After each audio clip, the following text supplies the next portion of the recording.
Madame Élise, avez-vous la moindre idée de ce que vous avez fait? Vous avez détruit cette famille. » La voix de Sophie tranchait l'air du salon comme un couteau. Ses yeux, ces mêmes yeux qui m'avaient jadis regardé avec respect lorsque j'avais demandé la main de sa fille pour mon fils Rémi, ne transmettaient désormais que de la haine. Je restais immobile là, au milieu du salon que j'avais aidé à meubler, entre les murs que j'avais aidé à peindre, sentant le poids des accusations que je ne comprenais même pas vraiment. Ma gorge était sèche, mes genoux trop fragiles pour supporter mes 68 ans. Comment un simple appel de routine s'était-il transformé en ce cauchemar? Avant de continuer, dites-moi dans les commentaires de quelle ville vous lisez cette histoire et si vous avez déjà vécu quelque chose de similaire. Et n'oubliez pas de vous abonner à la chaîne pour ne pas manquer des histoires comme celle-ci. Tout a commencé ce mardi gris de mai. Le téléphone a sonné pendant que je préparais le déjeuner. La femme de la clinique voulait confirmer le rendez-vous de Rémi, mon fils, qui avait subi un accident sur un chantier il y a 3 ans et qui, depuis, touchait une pension d'invalidité. Elle m'a demandé s'il pourrait se présenter à 14 heures ou si le travail l'en empêcherait. Ah, il fait juste quelques petits boulots d'électricien ici et là quand il n'a pas mal. Ai-je répondu naïvement, pensant même aider. Si c'est seulement l'après-midi, il aura le temps de finir son travail à l'épicerie de M. Jacques et d'aller à la consultation. Cette réponse, ces mots simples, sans malice, ont déclenché l'enfer. 2 jours plus tard, la notification est arrivée. Les prestations de Rémi faisaient l'objet d'une enquête. Suspicion de fraude, paiement suspendu. Cette maison, qui était déjà un champ de mines de tensions silencieuses, a explosé. « Qui vous a dit d'ouvrir cette bouche ?» a crié Sophie, jetant le papier de notification sur la table à manger. « Toujours à vous mêler de ce qui ne vous regarde pas, toujours à dire ce qu'il ne faut pas. » Le pire n'était pas seulement les mots, mais le silence de Rémi. Mon fils unique, chair de ma chair, a baissé la tête. Il ne m'a pas défendu. Assis sur le canapé, il regardait le sol comme s'il y trouvait le courage qu'il n'avait jamais eu. « Maman, comment avez-vous pu me faire ça ?» a-t-il finalement dit, sans lever les yeux. Peu importait combien de fois j'essayais d'expliquer que je n'avais pas compris la gravité, que c'était sans le vouloir, que je ne ferais jamais quelque chose pour leur nuire. Les murs de cette maison me jugeaient déjà coupable. Les chuchotements de Raphaël, la sœur de Sophie, dans la cuisine. Les rires amers de Valentine, ma petite fille de 22 ans, quand je suis passée dans le couloir. Mamie la saboteuse. Je l'ai entendu dire à quelqu'un au téléphone. Oui, elle nous a tous mis dans la merde. Seul Lucas, mon petit-fils de 17 ans, n'a pas participé à ce tribunal domestique. Silencieux comme toujours, il passait dans les pièces comme une ombre, observait tout avec ses yeux sombres et profonds. Il ne m'a pas accusé, mais il ne m'a pas défendu non plus. C'était peut-être trop demander à un adolescent d'affronter cette famille. Moi-même, je n'ai jamais eu ce courage. J'ai peu dormi cette nuit-là. La chambre du fond, qui était la mienne depuis que j'avais déménagé pour aider à prendre soin des petits-enfants quand ils étaient petits, semblait maintenant une cellule. Les murs minces n'empêchaient pas que j'entende les discussions. Combien de temps ça va prendre pour résoudre ça? Comment allons-nous payer le crédit? La voix de Sophie résonnait dans la maison. Putain, maman, juste au moment où on avait tout prévu pour rénover la cuisine, se plaignait Valentine. Le matin, le café sur la table m'attendait, comme toujours. Mais personne ne m'a regardé quand je suis entrée dans la cuisine. Raphaël consultait son portable, Sophie lavait la vaisselle d'eau à moi, Valentine est sortie avant que je puisse lui dire bonjour. Seul Lucas a levé les yeux du pain qu'il mangeait, une brève reconnaissance de mon existence, avant de retourner à son silence habituel. C'est alors que j'ai réalisé que quelque chose de pire que d'être attaqué était en train de se produire. Je commençais à disparaître. Je devenais invisible dans cette maison, comme un vieux meuble que personne ne remarque plus, mais que personne ne se donne la peine de jeter. Du moins, jusqu'à ce soir-là. « Madame Élise, nous devons parler. » Sophie m'a appelé dans le salon après le dîner. Rémi était là, assis dans le fauteuil de la télé, avec Valentine et Raphaël. Une embuscade. Lucas n'était pas présent. Il devait être dans sa chambre, comme toujours. La situation est insoutenable, a commencé Sophie. La location était notre principale source de revenus. Sans elle, nous n'avons pas les moyens de payer les factures. Je touche ma retraite. J'ai commencé à dire, la voix tremblante.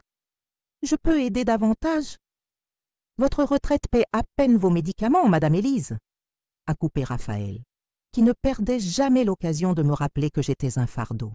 Et après ce que vous avez fait, ce que ma sœur veut dire, a interrompu Sophie, c'est que nous pensons qu'il serait préférable que vous trouviez un autre endroit où rester pendant un certain temps. Les mots sont tombés comme des pierres. Un autre endroit? Quel autre endroit? J'avais quitté ma petite maison en location au Jardin des Plantes pour venir habiter avec eux il y a 8 ans, quand Rémi a eu son accident.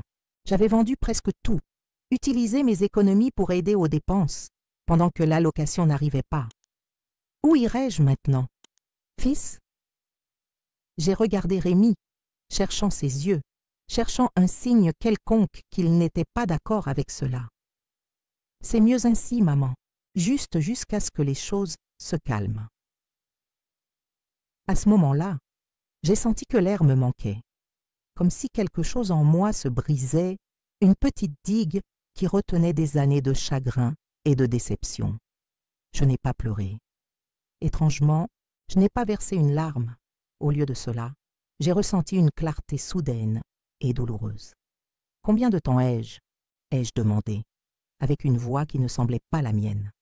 « 1 semaine serait l'idéal » a répondu Sophie, sans détour. 1 semaine. 7 jours pour démonter 8 ans de vie, pour défaire l'illusion que la famille est celle qui accueille, protège, aime. J'ai acquiescé de la tête et suis retournée dans ma chambre, où je suis restée à regarder le plafond jusqu'à l'aube.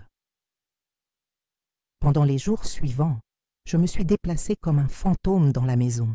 J'ai appelé quelques anciennes amies, la plupart déjà décédées ou sans condition pour m'accueillir. Je suis allée voir l'assistante sociale du centre communal d'action sociale du quartier, qui m'a orientée sur les locations sociales, mais la liste d'attente était bien trop longue. C'est Madame Zélie, une connaissance de l'époque où je travaillais comme couturière, qui a mentionné une petite chambre à louer à l'arrière de son salon de coiffure, au centre de Lyon. C'est petit, Élise, mais il y a une salle de bain privée et une kitchenette. 250 par mois, eau comprise. Seulement l'électricité en plus. C'était plus de la moitié de ma retraite, mais je n'avais pas le choix. J'ai visité l'endroit le lendemain. Une pièce rectangulaire avec une fenêtre à bascule, une minuscule salle de bain et un coin avec un évier et une cuisinière à 2 feux. Le bruit des sèche-cheveux et des conversations du salon envahissait tout, mais il y avait un lit propre et plus important. Personne ne me regarderait là, comme si j'étais une erreur, une intruse. Les quais. Veille de mon départ, j'ai préparé la petite valise. Je n'avais pas grand-chose à emporter. Quelques vêtements, mes médicaments pour la tension et l'arthrite, une vieille photo de Rémi enfant, un chapelet qui appartenait à ma mère. J'ai également gardé dans une vieille chaussette les 800 € que je gardais cachés pour les urgences. Je n'avais jamais imaginé que l'urgence serait ma propre expulsion. Cette dernière nuit, j'ai entendu un léger coup à la porte. C'était Lucas. Il est entré doucement, regardant autour de lui, comme s'il craignait d'être vu. « Mamie, j'ai appris que vous partez demain, » a-t-il dit, s'asseyant au bord du lit. « Oui, mon enfant. Ce n'est pas juste. » C'était la première fois depuis des années que j'entendais mon petit-fils exprimer une opinion sur quoi que ce soit qui se passait dans la maison. Il a toujours été l'observateur silencieux, le garçon qui se recroquevillait quand les voix s'élevaient, qui disparaissait quand les tensions explosaient. La vie n'est pas toujours juste, Lucas. Où allez-vous? Dans une petite chambre au centre-ville. Elle est petite, mais ça suffira. C'est au-dessus d'un salon de coiffure. Il a acquiescé, fixant ses propres mains. Ensuite, il a sorti quelque chose de sa poche, une petite chaîne avec un médaillon. C'était ta grand-père, n'est-ce pas? Le père de papa? Oui, ton grand-père Antoine me l'a donné quand nous étions fiancés. Vous me l'avez montré une fois quand j'étais petit. Vous m'avez raconté qu'il gardait une photo de vous là-dedans. J'ai souri, surprise qu'il se souvienne de cette conversation. J'ai vu qu'il était dans votre tiroir, avec d'autres choses. J'ai pensé que vous aimeriez l'emporter. Mes yeux se sont embués pendant que je prenais le médaillon. Je ne m'en souvenais même plus. C'était l'un des rares objets que j'avais gardés de mon défunt mari, et maintenant, mon petit-fils, le silencieux Lucas, se souvenait de son importance. Merci, mon enfant. Cela signifie beaucoup pour moi. Il n'a rien dit de plus. Il a seulement acquiescé et est sorti de la chambre aussi discrètement qu'il était entré. Mais ce petit geste, ce moment de connexion, a allumé une lumière en moi. Une lumière que je porterai vers mon nouveau foyer solitaire. Le lendemain matin, je suis partie avec ma valise avant que la maison ne se réveille. Il n'y a pas eu d'adieu, pas de larmes. Seulement une note que j'ai laissée sur la table de la cuisine, avec ma nouvelle adresse et mon téléphone. Au cas où. Le taxi m'a emmené par le chemin le plus long, passant par les quais de la Saône. J'ai demandé au chauffeur de s'arrêter un instant pour que je regarde la rivière. « Vous allez bien, madame ?» a-t-il demandé, inquiet de mon regard fixe sur les vagues. « Je commence à aller mieux », ai-je répondu, tandis que le vent frais séchait les larmes que je me permettais enfin de verser. « Et vous, que feriez-vous si votre famille vous expulsait de chez vous pour une erreur sans malice? Auriez-vous le courage de recommencer seul à 68 ans? Mon nouveau foyer était exactement comme je l'avais imaginé, bruyant, étroit, mais à moi. J'ai mis mes quelques vêtements dans la vieille commode qui était déjà là, j'ai organisé mes médicaments sur l'étagère de la salle de bain, et je me suis assise sur le lit pour écouter le son de la vie qui se déroulait autour de moi. Le murmure constant du salon de coiffure, les rires des clientes, les voitures passant dans la rue animée. Les premiers jours ont été d'un étrange soulagement. Il n'y avait pas de regards accusateurs, ni de silence punitif. Je pouvais manger quand je voulais, dormir quand le sommeil venait, écouter la petite radio sans déranger personne. Mais ensuite, comme une marée lente et inévitable, la solitude a commencé à m'envelopper. Moi qui avais toujours vécu pour les autres, d'abord mon mari, puis mon fils, plus tard mes petits-enfants, je n'avais maintenant que moi-même. Dans les moments les plus calmes de la nuit, quand même le salon se taisait, je me surprenais à parler toute seule, juste pour entendre une voix humaine. Je pensais particulièrement à Lucas, à son silence observateur, à la façon dont il n'a jamais participé à la cruauté, mais n'a pas eu non plus la force de l'empêcher. Je ne le blâmais pas. Après tout, qui étais-je pour exiger du courage des autres quand moi-même je n'avais jamais eu l'audace de m'imposer? 3 semaines sont passées sans nouvelles d'eux. 3 semaines où j'ai appris à vivre une vie plus petite, plus contenue, mais toujours une vie. Je me suis liée d'amitié avec Béatrice, la coiffeuse la plus âgée du salon. J'ai commencé à aider pour de petites réparations de vêtements pour les clientes. Gagnant un peu d'argent supplémentaire, j'ai établi une routine de promenade matinale jusqu'à la boulangerie du coin, où le café était bon marché et le boulanger, Monsieur Marcel, avait toujours un mot gentil. C'est lors d'un de ces matins que mon téléphone, généralement silencieux, a commencé à sonner avec insistance. D'abord 1, puis 2, 5, 10 appels. Des messages arrivaient en séquence. Tous de la maison, Sophie, Rémi, Valentine, même Raphaël, tous disant la même chose. Lucas avait disparu. Maman, Lucas a disparu. Il n'est pas rentré dormir à la maison hier. Rémi. Madame Élise, savez-vous où est Lucas? Il a dit qu'il allait vous chercher. Sophie. Mamie, Lucas a disparu. La situation est grave ici. Appelle-moi. Valentine. Mon cœur s'est emballé. Lucas, mon petit-fils silencieux, mon observateur silencieux. Disparu? La première réaction a été l'incrédulité. Était-ce encore une manipulation? Une façon de me faire revenir, de me faire sentir coupable pour quelque chose qui n'était même pas sous mon contrôle? Puis est venu un message différent, un qui m'a fait m'arrêter et reconsidérer. Mamie, pardonne-moi, j'aurais dû dire quelque chose quand ils t'ont fait partir. J'aurais dû te défendre. S'il te plaît, si Lucas te contacte, préviens-moi. J'ai peur qu'il lui soit arrivé quelque chose. Ce n'est pas son genre de faire ces choses. Valentine. Le ton était différent. Il y avait là une vulnérabilité que Valentine ne montrait jamais, une peur qui semblait authentique. J'ai décidé de l'appeler. Valentine, que se passe-t-il? Mamie! Sa voix était étouffée, comme si elle avait pleuré. Lucas n'a pas dormi à la maison hier. Il est parti pour l'école le matin et n'est pas revenu. Il ne répond pas au téléphone. Personne ne sait où il est. On a déjà appelé tous ses amis. Vous êtes allé à la police? Papa a dit qu'il est encore tôt, qu'il doit faire un caprice pour quelque chose. Caprice. Je connaissais bien ce mot dans la bouche de Rémi. C'était ainsi qu'il classifiait tout comportement qu'il ne comprenait pas ou ne voulait pas traiter. Quand Lucas faisait des cauchemars à 6 ans, c'était un caprice. Quand il est resté muet pendant des semaines après avoir été humilié, lors d'une présentation scolaire, c'était un caprice. Quand il a demandé de l'aide pour les examens de mathématiques et que personne ne lui a prêté attention, c'était un caprice. Je vais voir ce que je peux découvrir, ai-je répondu, raccrochant avant que les larmes ne viennent. J'ai pris mon sac et je suis sortie.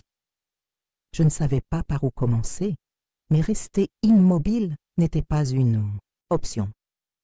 Je me suis souvenu que Lucas étudiait au lycée Claude Bernard, à environ 20 minutes de là. J'ai pris un bus, priant pour que quelqu'un là-bas puisse me donner quelque information. À l'accueil du lycée, la réceptionniste a d'abord refusé de me parler. « Êtes-vous la responsable légale de l'élève? Je suis sa grand-mère » ai-je répondu, sentant combien ce mot avait perdu de son sens dans le monde d'aujourd'hui. « Je suis désolée, mais nous ne pouvons donner des informations qu'aux responsables légaux. » J'étais sur le point de me retourner et de partir quand une femme d'âge moyen s'est approchée. « Madame Élise, la grand-mère de Lucas Bertrand. » Je me suis retournée surprise. « Oui, c'est moi. Je suis Marthe, conseillère d'orientation. Lucas parlait beaucoup de vous. » Mon cœur a fait un bond. Lucas parlait de moi? Le garçon qui prononçait à peine 10 mots par jour me mentionnait à d'autres personnes. Il a disparu, ai-je dit, sentant mes jambes faiblir. Personne ne sait où il est depuis hier. Marthe m'a regardé avec une expression que je n'ai pas su déchiffrer. Un mélange de préoccupation et de connaissance. « Pouvons-nous parler en privé ?» a-t-elle demandé, indiquant son bureau. Une fois à l'intérieur, avec la porte fermée, Marthe a soupiré profondément. « Madame Élise, Lucas ne va pas bien depuis un certain temps, depuis que vous avez quitté leur maison, pour être plus précise. » Mon estomac s'est noué. Comment ça? Lucas m'a cherché plusieurs fois, demandant des conseils. Il rencontrait des difficultés à la maison. Quel genre de difficultés? Selon lui, après votre départ, la situation a empiré. Il semble qu'il ait essayé de vous défendre, de dire que ce n'était pas juste de vous blâmer pour le problème de la location. J'ai respiré profondément, ressentant simultanément une pointe de douleur et de fierté. Et qu'est-il arrivé? Il est devenu la nouvelle cible. Sa sœur l'appelait traître. Son père lui parlait à peine. Sa belle-mère le traitait comme... Eh bien, comme s'il n'existait pas. À chaque mot de Marthe, j'avais l'impression de revivre ma propre expérience dans cette maison. La même invisibilité, le même effacement, la même douleur. Hier, il est venu à l'école, mais il est parti au milieu de la journée. Il a dit à un camarade qu'il n'en pouvait plus. La peur s'est emparée de moi. N'en pouvait plus de quoi? Que pouvait faire un adolescent poussé par le désespoir? J'ai tremblé rien que d'y penser. « Avez-vous une idée d'où il pourrait être ?» a demandé Marthe. J'ai secoué la tête, désolée. Mais alors, comme un éclair, je me suis souvenu de la dernière conversation que nous avions eue la veille de mon départ, le médaillon, le souvenir partagé, le seul moment de connexion que nous avions eu depuis des années. Je me suis à peine excusée auprès de Marthe avant de sortir précipitamment de l'école. À l'arrêt de bus, mon téléphone a sonné. Un numéro inconnu. « Allô? Madame? » « Élise. » Une voix jeune, que je n'ai pas reconnue. « Oui, qui est-ce? » ?»« C'est Raphaël, un ami de Lucas. Il m'a demandé de vous appeler. » Mon cœur s'est arrêté pendant une seconde. « Lucas est avec toi.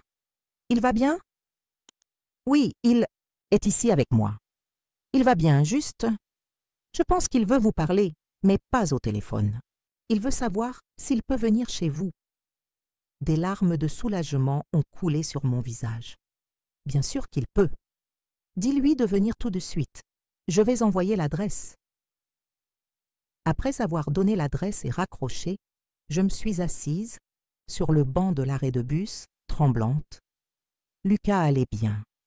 Il était vivant. Et pour une raison que je ne comprenais pas encore totalement, il me cherchait.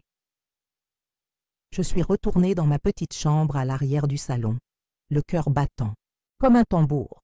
J'ai rangé le petit espace frénétiquement, ajusté la couverture sur le lit, balayé le sol. J'ai regardé autour de moi et j'ai vu combien c'était peu, combien c'était simple. Un lit, une place, une vieille commode, une petite table avec une chaise, une cuisinière, à 2 feux. Cet endroit était-il digne de recevoir mon petit-fils? Que penserait-il de cette pièce minuscule, étouffante, avec le bruit constant des sèches-cheveux traversant les murs fins? 2 heures après avoir reçu l'appel, j'ai entendu frapper à la porte. C'était Raphaël qui frappait, un jeune homme mince aux cheveux bouclés. À ses côtés, portant un sac à dos d'école usé, se tenait Lucas. « Mamie » a-t-il dit, juste cela, la voix se brisant. J'ai ouvert les bras et il est venu, comme il ne venait plus depuis l'enfance. Il m'a serré fort, son corps maigre, tremblant contre le mien. Raphaël, gêné par le moment, a murmuré qu'il devait partir, qu'il reviendrait plus tard pour voir comment les choses allaient. Quand nous sommes restés seuls, Lucas semblait ne pas savoir quoi dire. Il s'est assis sur la chaise de la petite table pendant que je préparais un café. « Vous n'aviez pas besoin de vous déranger, mamie. Ce n'est pas un dérangement, mon enfant. Je suis tellement soulagée de te voir. Vous avez reçu leur message? Oui, ils sont très inquiets. » Lucas a laissé échapper un rire amer qui m'a surprise. Je ne l'avais jamais vu ainsi, si ouvertement cynique. Ils ne sont pas inquiets pour moi. Ils sont inquiets de ce que les voisins vont penser, de ce que l'école va dire. J'ai servi le café dans 2 tasses, la seule que j'avais, et une autre que j'avais empruntée à Béatrice du salon. Que s'est-il passé? Lucas, pourquoi es-tu parti de la maison comme ça? Il a respiré profondément, regardant la tasse comme si les réponses s'y trouvaient. Après votre départ, tout a empiré. Ce n'était pas comme avant, quand au moins ils essayaient de dissimuler. Maintenant, ils ne s'en soucient même. Plus, mon père a perdu la location définitivement. Ma belle-mère travaille dans 2 emplois et arrive à la maison comme une bombe prête à exploser. Valentine ne pense qu'à partir de là. Et toi? J'ai commis l'erreur de dire ce que je pensais. Un soir, après avoir entendu mon père se plaindre pour la 1000e fois de comment vous aviez tout foutu en l'air, je n'ai pas supporté. J'ai dit que ce n'était pas votre faute, que vous ne feriez jamais quelque chose comme ça intentionnellement, que c'était eux qui avaient tort de vous faire partir. J'ai imaginé la scène. Lucas, toujours si contenu, trouvant enfin sa voix. J'ai ressenti un mélange de fierté et de peur pour ce que cela avait dû provoquer. Qu'est-il arrivé ensuite? Valentine m'a appelé traître. Raphaël a dit que j'étais exactement comme vous, dérangeant. Mon père n'a rien dit, comme toujours, mais il a arrêté de me parler à partir de ce jour. Sophie a commencé à m'ignorer, comme si je n'existais pas. Parfois, elle demandait à mon père « Il a déjà mangé ?» ou « Il a fait ses devoirs ?» comme si je n'étais pas là. J'ai reconnu la tactique, l'effacement, la transformation d'un être humain en objet, en problème, en fardeau, la même stratégie qu'ils avaient utilisée avec moi. Hier, c'était pire. J'ai reçu un message de la direction de l'école. Je dois faire un travail de rattrapage en mathématiques. J'avais besoin de quelqu'un pour signer l'autorisation. Pour des cours supplémentaires, je l'ai montré à mon père et il n'a même pas regardé. Il a dit que je me débrouille, qu'il était fatigué de mes caprices. Il a fait une pause, les yeux brillants de larmes contenues. Ce n'est pas un caprice. Ça n'a jamais été un caprice. Je voulais juste que quelqu'un me voie. Ces mots m'ont frappé comme un coup de poing. C'était exactement ce que j'avais toujours ressenti dans cette maison. Le désir désespéré d'être vu, entendu, considéré, d'exister. C'est là que tu as décidé de partir? Je suis allée chez Raphaël. Il vit aussi avec sa grand-mère. Sauf qu'elle n'a jamais été expulsée, tu sais. C'est elle qui commande dans la maison. J'ai souri à la comparaison. Et maintenant, que veux-tu faire? Lucas a levé les yeux vers moi, des yeux sombres comme ceux de son père, mais avec une transparence, une sincérité que Rémi avait perdue depuis longtemps. Je peux rester ici avec vous? La question, si simple et si complexe, flottait entre nous. Cette pièce minuscule, mal aérée, bruyante, cette vie réduite, cette pauvreté digne mais réelle, ce recommencement tardif et douloureux, c'était ce que j'avais à offrir à un adolescent de 17 ans. Lucas, c'est très petit ici. Tu n'aurais pas ta chambre, ton intimité. Dans l'autre maison, j'avais une chambre à moi, mais personne ne m'écoutait. Je préfère un coin, de sol où quelqu'un sait que j'existe. Cette phrase, dite avec tant de simplicité et tant de profondeur, a brisé toute résistance que je pouvais avoir. Bien sûr que tu peux rester, mon enfant, aussi longtemps que tu voudras. Le soulagement sur son visage a été comme un lever de soleil. J'ai réalisé que, peut-être pour la première fois de sa vie, Lucas se sentait en sécurité. Non pas à cause des murs ou du confort, mais à cause de l'acceptation, de la présence, de la visibilité. Cette nuit-là, nous avons improvisé. Il a dormi sur le lit, moi sur un matelas prêté par Béatrice. Le petit espace semblait soudain accueillant, rempli non seulement par un corps de plus, mais par une présence qui apportait du sens, un but. Et vous, croyez-vous que parfois, les liens les plus forts sont ceux que nous choisissons de maintenir et non ceux qui nous ont été imposés par le sang? Le matin, pendant que nous prenions le café à la petite table, nous avons parlé des prochaines étapes. Lucas devait retourner à l'école. Je devais prévenir la famille qu'il était avec moi. La vie devait continuer, maintenant sous de nouvelles conditions. Je vais appeler ton père, ai-je dit, prenant mon téléphone. Il va vouloir que je revienne. Probablement. Je ne vais pas le faire. La fermeté dans sa voix m'a surprise à nouveau. Ce n'était pas le même garçon silencieux que je connaissais, ou peut-être l'avait-il toujours été, attendant simplement le bon moment, l'espace sécuritaire pour se manifester. L'appel s'est déroulé comme prévu. Rémi a oscillé entre le soulagement de savoir que son fils allait bien et la colère pour le dérangement que sa disparition avait causé. « Tu aurais dû me prévenir, maman. » J'ai pensé qu'il était arrivé quelque chose de grave. « Comment aurais-je pu prévenir, Rémi? Tu ne m'as même pas appelé depuis presque un mois. » Ne commence pas avec ton drame. Je viens chercher Lucas tout de suite. Donne-moi l'adresse. J'ai regardé mon petit-fils qui secouait la tête en signe de refus véhément. Il ne veut pas revenir, mon fils. Quoi? Ne sois pas ridicule, maman. Il est mineur, il habite chez moi et il va rentrer à la maison aujourd'hui. Rémi, je pense qu'il vaut mieux que nous parlions en personne. Je vais te donner l'adresse, mais viens calmement. Lucas va bien. Il est en sécurité et il a besoin d'être écouté. Après avoir raccroché, j'ai regardé mon petit-fils avec inquiétude. Ils vont venir, probablement tous. Je sais, je ne peux pas les empêcher de t'emmener, Lucas. Légalement, je sais cela aussi, mais je ne vais pas faciliter les choses. Et s'ils me ramènent de force, je m'enfuirai à nouveau. Et encore, jusqu'à mes 18 ans s'il le faut. Cette détermination m'a effrayée et rendue fière en même temps. J'ai réalisé que, d'une certaine façon, j'avais été un exemple pour lui.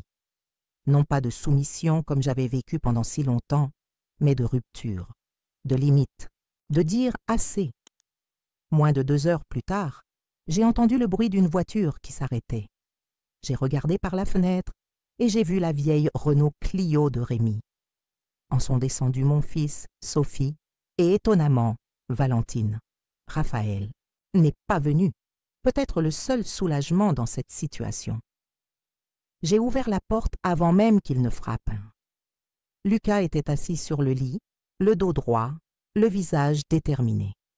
« Maman » a dit Rémi, regardant autour de lui, avec une expression qui mêlait surprise et mépris. « Alors c'est ici que tu habites ?»« Oui, mon fils, entrez. » L'espace a semblé se rétrécir avec leur présence. Sophie est restée près de la porte, comme si elle craignait que quelque chose de cet endroit puisse la contaminer. Valentine est entrée davantage, regardant avec curiosité. Ses yeux ont rencontré ceux de Lucas, et j'ai vu quelque chose passer entre eux. Pas de l'hostilité, mais une communication silencieuse que je n'ai pas pu déchiffrer. « Allons droit au but » a commencé Rémi. « Lucas, prends tes affaires. Nous rentrons à la maison. » Lucas n'a pas bougé. « Fils, nous ne pouvons pas jouer à cache-cache. L'école a déjà appelé, voulant savoir pourquoi tu n'es pas venu aujourd'hui. Nous avons des factures, nous avons des problèmes. »« Vous avez des problèmes, » a répondu Lucas, la voix ferme. « Moi, je n'en ai qu'un seul. Je ne veux plus habiter dans cette maison. »« Lucas, ne sois pas ingrat, » est intervenue Sophie. « Tu as un toit, de la nourriture, une école. J'ai un toit qui s'écroule sous les critiques tout le temps. J'ai de la nourriture servie avec ressentiment. J'ai une école où vous m'envoyez pour ne pas avoir à vous occuper de moi. » Le silence qui a suivi était dense. J'ai réalisé que Lucas, dans son calme, avait tout observé, tout absorbé, tout compris. Chaque dynamique dysfonctionnelle, chaque mensonge non dit, chaque manipulation. « Et qu'est-ce que tu penses trouver ici ?» a demandé Rémi, faisant un geste autour de lui. « Une chambrette à l'arrière d'un salon de coiffure, c'est ça que tu veux? Je veux la paix. Je veux du respect. Je veux être écouté quand je parle et remarqué quand je suis présent. Mamie me donne ça. Avec quel argent allez-vous vivre ?» est intervenue Sophie. « Ta grand-mère a à peine pour ses médicaments. »« Je peux travailler à mi-temps. J'ai déjà parlé avec monsieur Marcel de la boulangerie. Il a besoin d'un aide l'après-midi. » Cette information m'a prise par surprise. Lucas planifiait déjà, organisait, assumait des responsabilités que je n'avais même pas encore envisagées. « C'est de la folie, » a dit Rémi, passant la main dans ses cheveux par frustration. « Maman, tu ne peux pas soutenir ça. Tu ne peux pas simplement accueillir un mineur comme ça, contre la volonté des parents. » C'était à mon tour de me lever.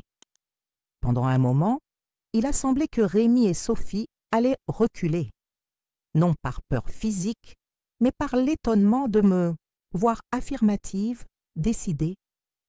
Ce n'est pas moi qui l'ai accueilli, Rémi. C'est lui qui m'a accueilli quand vous m'avez tous expulsé pour une erreur que j'ai commise sans le vouloir. C'est lui qui s'est souvenu de la valeur du médaillon de ton père quand vous ne vous souveniez même plus que je suis un être humain avec une histoire et des sentiments. Voilà le drame, a murmuré Sophie. Ce n'est pas du drame, Sophie. C'est la vie réelle. C'est ce que vous m'avez fait et ce que vous faites maintenant à Lucas. Quand quelqu'un ne sert plus votre objectif, il est jeté. Quand quelqu'un élève la voix, il est réduit au silence. Quand quelqu'un demande de l'attention, il est ignoré. Vous êtes la moins indiquée pour parler de famille, a rétorqué Sophie. Vous qui avez détruit la nôtre avec vos commérages. Elle n'a rien détruit. Nous nous sommes tous retournés, surpris. La voix venait de Valentine, qui jusqu'alors était restée silencieuse. Papa fraudait le système, tout le monde le savait. Ce n'est pas la faute de mamie s'il s'est fait prendre. Valentine, s'est exclamée Sophie, choquée. C'est vrai, maman. Papa fait des petits boulots depuis des années, et on le sait tous. Mamie a juste été sincère, comme elle l'a toujours été. C'est nous qui avons préféré mentir, y compris à nous-mêmes. J'ai regardé ma petite fille, la voyant vraiment pour la première fois depuis des années. Non pas la jeune fille, amère qui m'ignorait ou se moquait, mais une jeune femme capable de voir la vérité, même quand elle faisait mal. Cela ne change pas le fait que Lucas doit rentrer à la maison, a insisté Rémi. Il a l'école, il a des obligations. Je peux continuer dans le même lycée, est intervenu Lucas. C'est même plus près d'ici. Et quant aux obligations, vous ne vous en êtes jamais soucié avant. C'est seulement maintenant, quand ça pose problème, que j'ai des obligations. La discussion a continué pendant quelques minutes encore, mais j'ai réalisé que quelque chose avait changé. La détermination de Lucas, ma propre fermeté, l'intervention surprenante de Valentine, tout cela avait créé un nouvel équilibre de pouvoir. Nous n'étions plus deux personnes fragilisées implorant l'acceptation. Nous étions deux personnes, dignes, établissant des frontières. Finalement, Rémi a semblé comprendre qu'il n'obtiendrait pas ce qu'il voulait ce jour-là. « Ça ne va pas rester comme ça », a-t-il dit, me pointant du doigt. « Lucas est mon fils, et je vais faire valoir mes droits. Fais cela, mon fils. Mais n'oublie pas que les droits viennent avec des devoirs. Et le devoir d'un père n'est pas seulement de donner un toit et de la nourriture, c'est de donner de la présence, de l'attention, du respect. » Après leur départ, Lucas et moi nous sommes assis, épuisés. Valentine a été la dernière à partir, s'arrêtant à la porte un instant. « Mamie, je peux venir te voir parfois ?» J'ai acquiescé, surprise et émue. Quelque chose était en train de changer, quelque chose était en train de se briser et de se reconstruire d'une façon que je ne pouvais pas encore comprendre totalement. Dans les semaines qui ont suivi, Lucas et moi avons créé une nouvelle routine. Il est retourné à l'école, a commencé à travailler à mi-temps à la boulangerie, et la petite chambre a été réorganisée pour accueillir 2 personnes. Nous avons obtenu un lit superposé d'occasion qu'un client du salon donnait. Celui du haut pour Lucas, celui du bas pour moi. L'espace est devenu encore plus petit, mais nos cœurs semblaient plus légers, plus spacieux. Comme promis, Rémi a cherché ses droits. Nous avons reçu une convocation du service de protection de l'enfance pour une audience.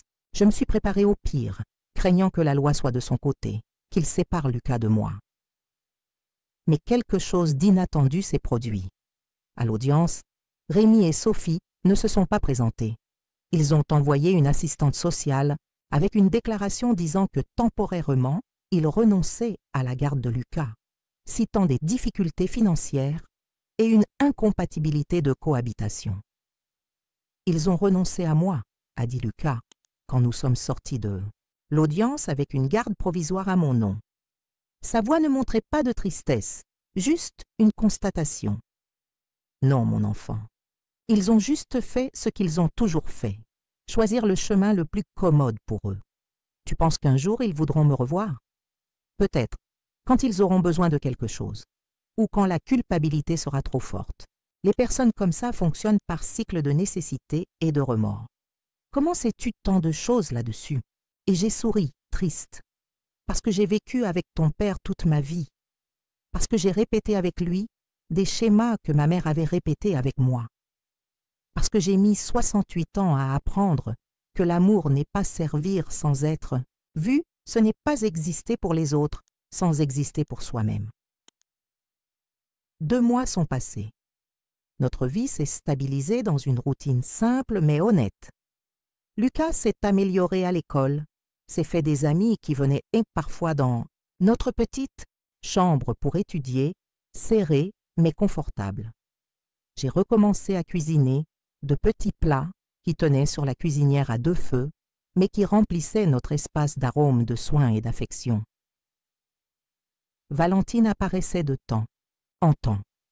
Au début, elle semblait mal à l'aise, presque repentante. Mais avec le temps, elle s'est détendue. Elle apportait des nouvelles de la maison, parlait de la faculté qu'elle voulait faire, écoutait mes histoires d'autre temps. Un après-midi, elle m'a surprise. « Mamie sait que Lucas a dessiné cet appartement pour un travail d'école. Le thème était « lieu sûr ».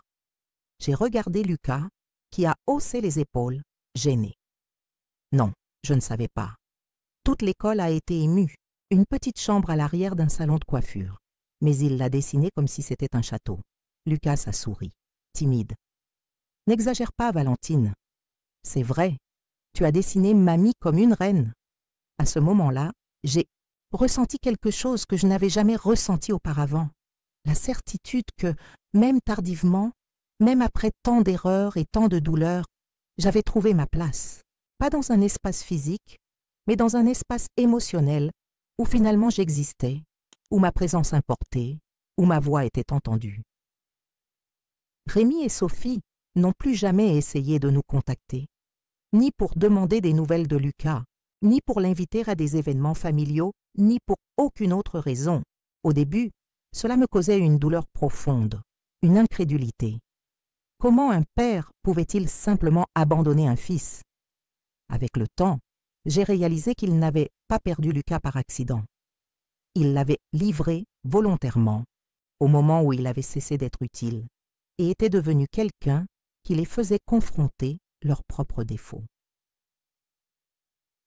Assise sur la petite véranda que M. Marcel nous a aidés à construire, à l'entrée de la chambrette, j'observe Lucas, revenant de l'école. Il marche différemment maintenant, droit, confiant, visible. Je réalise que son expulsion symbolique de cette maison a été, comme la mienne, non pas une punition, mais une libération. Pendant des années, j'ai vécu en silence, étant utile sans reconnaissance, invisible par commodité. Quand finalement j'ai élevé la voix, même sans le vouloir, j'ai été utilisé comme bouc émissaire pour des problèmes que je n'avais pas créés. Mais en partant, j'ai rompu un cycle. J'ai emmené avec moi le seul qui me voyait, encore comme humaine, pas comme un poids. Et en le protégeant, j'ai aussi protégé ma propre dignité. Aujourd'hui, nous vivons une vie modeste, mais réelle. Il y a du silence là où avant il y avait de l'attention. Il y a des choix, du respect et du soin mutuel. J'ai cessé d'être un accessoire jetable et je suis devenue protagoniste de ma propre histoire. Et Lucas, autrefois silencieux, a trouvé une voix, un abri et un sentiment d'appartenance. « Mamie, j'ai apporté du pain frais de la boulangerie, » dit-il, entrant et posant un paquet sur la petite table. « Merci, mon enfant. J'ai préparé cette soupe que tu aimes. » Il sourit, un sourire plein qui illumine ses yeux sombres. Nous nous asseyons pour manger à la petite table, le bruit des sèches cheveux du salon en arrière-plan, l'odeur de teinture pour cheveux mêlée à l'arôme de la soupe. Un cadre improbable pour le bonheur, mais qui représente maintenant tout, ce dont nous avons besoin. La leçon que j'ai apprise, après presque 7 décennies de vie, est claire. Parfois, l'amour n'est pas là où il devrait être, et la famille n'est pas toujours synonyme de sécurité. Mais il est toujours possible de recommencer, même tard, même de zéro, quand on choisit la vérité, la dignité et la protection mutuelle. Je n'ai pas détruit des vies comme Sophie aimait m'accuser. J'ai simplement refusé de continuer à vivre le mensonge qui m'opprimait. Et en faisant cela, j'ai sauvé non seulement moi-même, mais aussi le seul qui croyait encore en moi. Merci d'être arrivé jusqu'ici. Si cette histoire vous a touché d'une manière ou d'une autre, aimez et partagez-la avec quelqu'un qui a besoin d'entendre cela.